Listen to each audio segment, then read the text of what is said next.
Hello, welcome back to the channel. And before we get into the game, I have to say, looking at social media in the past few hours, I do feel there has been, maybe in my opinion, a slight overreaction to yesterday's result. I get people are disappointed because of the circumstances Bristol City were in. They just come off the back of quite a disappointing defeat to Blackburn. Their squad was decimated in terms of injuries. I believe they only started with one fit midfielder yesterday. Their left-hand side was pretty much entirely decimated as well. So it was a prime opportunity for Watford to pick up yet another 3 points at Vicarage Road. So from that perspective, I can understand why fans are disappointed. But what I'm trying to do today is be as balanced as possible and look actually at the bigger picture of the season so far and what we've had to deal with as a club. Because going back to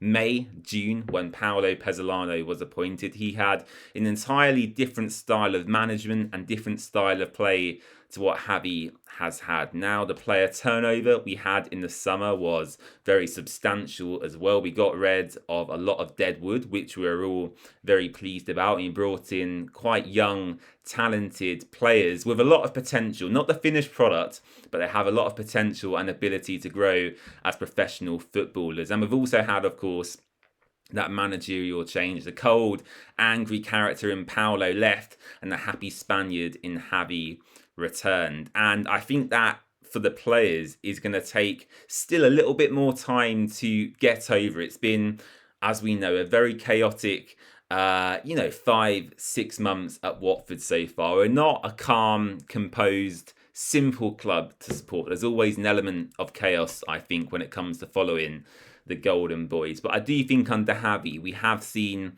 the best and most balanced performances so far this season. The Borough game, again, I thought was excellent. The West Brom victory at Vicarage Road as well, I was very pleased with, of course. So I think we have to also take all of them, factors into account when we talk about how Watford have performed so far. We had 3 games in 6 days as well. So when we come on to team selection and the formation chosen, that's also a contributing factor. So yeah, I think there's a lot of elements at play when it comes to Watford's maybe subpar performance yesterday. I think subpar is probably a good word. I think Watford were average. I don't think we were terrible in any way. I don't think we deserved to lose that game of football. But on reflection, I would have expected a little bit better when playing at Vicarage Road. And the formation for me is where the question marks started. I felt since Javi had come back, the 4-4-2 or 4-2-2 formation, however you want to look at it, I thought that had served us quite well. And we'd seen our best performances under that system. Kwadwo Bar, Luka Kiramgard, Mamadou Doumbia, Imran Louza, Hector Cipriano, even all these players have played their best football in that system. And to see him change to the 3 centre-backs when Bristol City had as many injuries as they did was disappointing. It was disappointing because you always want to see your best attackers on the pitch where possible. And to substitute a midfielder or an additional attacker with a third centre-back, I felt was an odd one. And actually, I think Javi realised that in the second half when he did eventually change it to a back 4. But at that point, it was probably too little too late. So that's my stance on the formation. Okay, before we get into what happened in that first half, I want to say a massive well done to the 1881 movement and anyone else who was involved in the creation of that wonderful poppy display in the Rookery. Being in the stadium myself, it was extremely striking visually on the eye, and I'm sure people watching at home felt the same way. And hopefully we can do more things like that in the future. And it does show, at least in my opinion, when we all unite behind a common goal, we can do something extremely great and fantastic. So once again, a massive well done to all involved in that.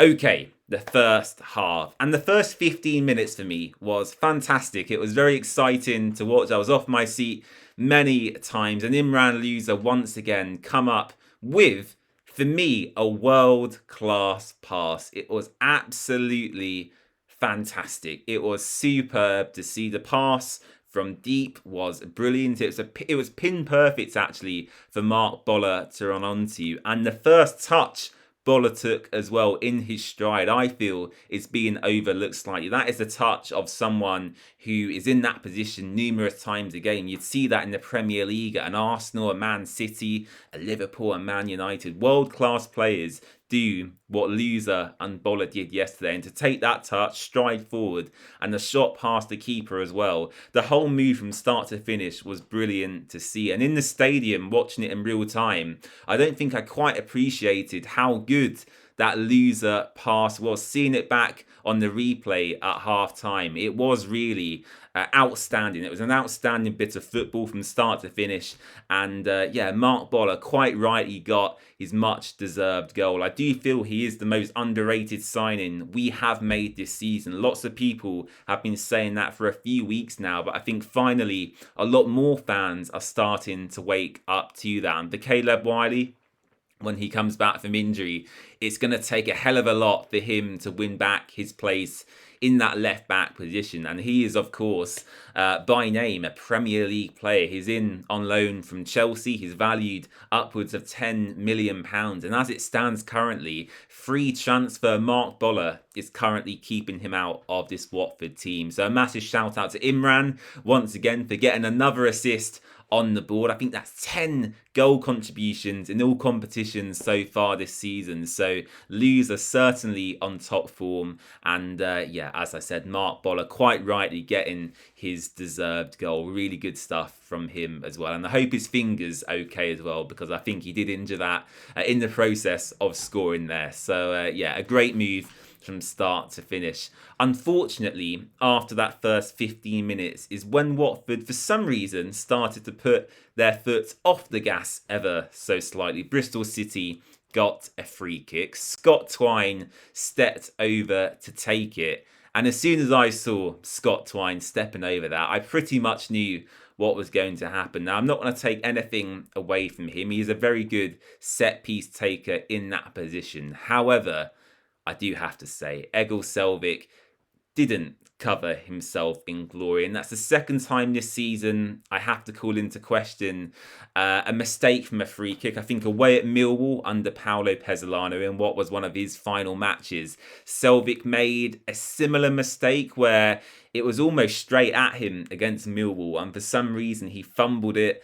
and quite a tame free kick ended up going in. And on this occasion, although the free kick was slightly different, Selvik positionally, I thought, was fine. He was kind of over to that side of the goal anyway. All he needed to do was have a strong fist and palm it out to the side. But it looked like he almost went to catch the ball and it kind of just fell through his fingers, fell through his wrist. I'm not quite sure what happened there. I'm sure if there's any goalkeeper coaches watching, you may be able to offer me a bit more insight. But again, another mistake, in my opinion, from Egil Selvik. And whilst I'm not calling into question the goalkeeper position yet, I do feel if more of these start to appear and happen in matches to come, it will certainly give Javi Gracia something to think about, because in the one match Nathan Baxter did play, I thought he was absolutely brilliant. So Selvik, of course, a mistake for that goal, but he did also make a few more decent saves, especially in that second half. Bristol City certainly could have gone ahead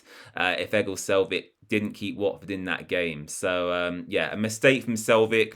Well done to Scott Twine, of course. He always seems to score against us, which is really frustrating. But Selvik does still come up with some fantastic saves throughout matches as well, regardless of the mistake he made. So frustrating, and we of course went into half-time 1-1 at that point, and we've seen Watford many times this season at Vicarage Road come back from behind to win matches, and I was confident in our ability to do that yesterday. We had a lot of firepower on the bench. Kwadwo Bar and Othman Mama come on in the second half, and as I mentioned earlier, Javi Gracia did shift to that back four, which, again, as I said, I felt that comes slightly too late in the match for it to have any sort of meaningful impact. So, Kwadwo, of course, had a good impact, although I'd much rather he play down the right-hand side. And off-man Mama looked really bright as well. So, yeah, there's not too much else to discuss, really. On reflection, in the second half, Watford had a lot of big chances. On another day, one of them goes in. Ince had a decent shot saved. Luka Kiramgard